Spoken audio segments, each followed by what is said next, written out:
जोंना नोंथांमोना मिथिखागौ जे बिटिसिनि बिसायख'थिया फैगौ सेप्तेम्बर दाननि 20 बा 22नि मादाव जानायनि मोनसे सम्भाबना दङ आरो बे जाहाथे माने बे बिसायख'थियाव जोंनि बिजेपि हान्जानिफ्राय इतिमধ্যে जों बिटिसिआव बे बाराव जों दोलोनि नेतृत्वआव जोङो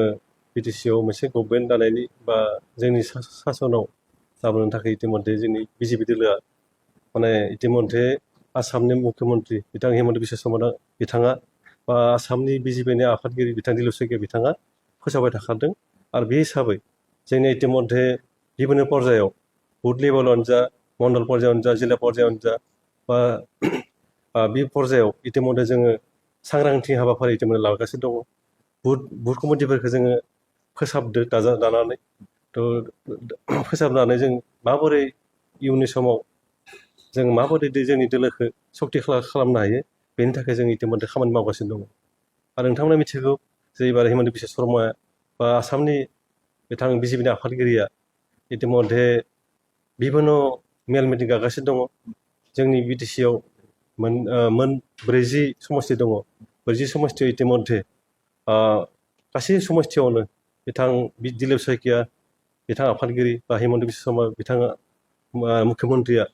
इतिमধ্যে जोंनि दोलोनि माखासे कार्यकर्ताफोरजों मेल खुंदों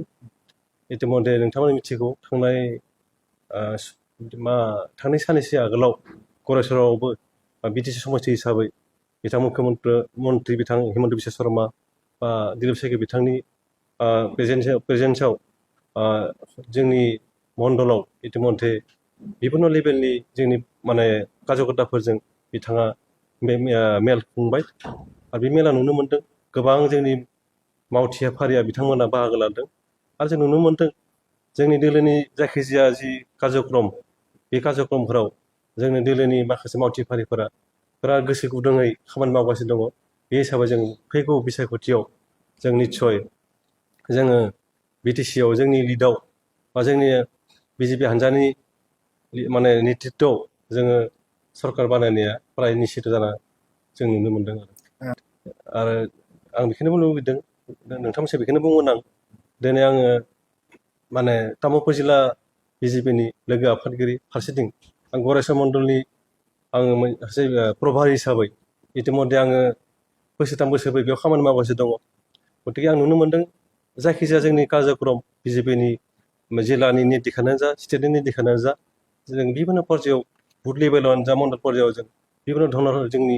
खामानिफोर मावगासिनो दङ बे हिसाबै गोबां जों सहाय मोन्दों बा जोंनि मावथिफारि बिथांमोना गोसो गुदुङै खामानि मावगासिनो दङ बे हिसाबै जों गरेस्वर समस्तियाव बे बाराव जोङो फैगौ बिसायख'थियाव जों देरहानाया निश्चित जाना फैदों आरो बिदिथ' नङा जोंनिया दलनि मोनसे सिस्टेम दङ निति आदर्श दङ आं आसा खालामो जोंनि दला निस्सय जोंनि बे साबानि मादाव जायसो माने सुबुंखौ होयोब्ला देरहानायनि मोनसे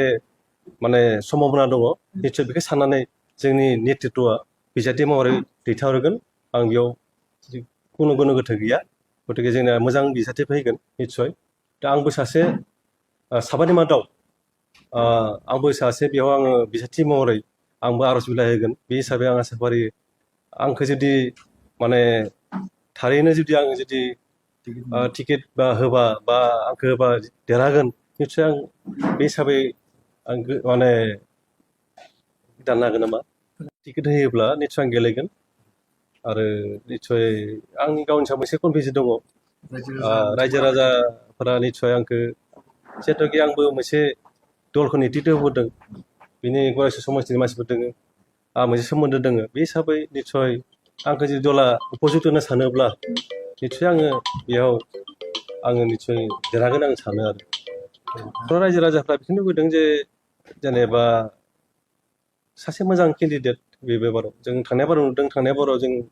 बारा एसे भटआवल'सो जों जेनदों बे समाव जोंनिया मावथिफारियाफोरा बिदि गैसामोन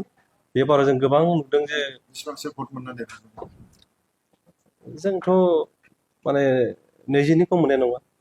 गरेस्वराव 20,000 दिनैनि दिनाव बेबायदि आरो बिटिसिआव बे बाराव रोखा बेसेबांसो माने 20थासो समस्तियाव जों मोनसे आसा खालामदों आरो जुदि नोंथाङा दा जोङो नुनो मोनदों जे गरायसर हिसाबै दासिमबो जोंहा गोबां खामानि दं मावनो गोनां। दालां दं गिदिर गिदिर दैमायाव, बा बिदिनो लामाफोरा गोबां दङ। माने देहा माने फाहामसालि गोबां दं मावनो गोनां, स्कुल दं, स्कुल माखासे कन्डिसन दङ, गोबां जोंहा मावनो गोनां खामानि दङ। निस्सय बेफोरखौनो आं मावनो गोनां सानगोन आरो।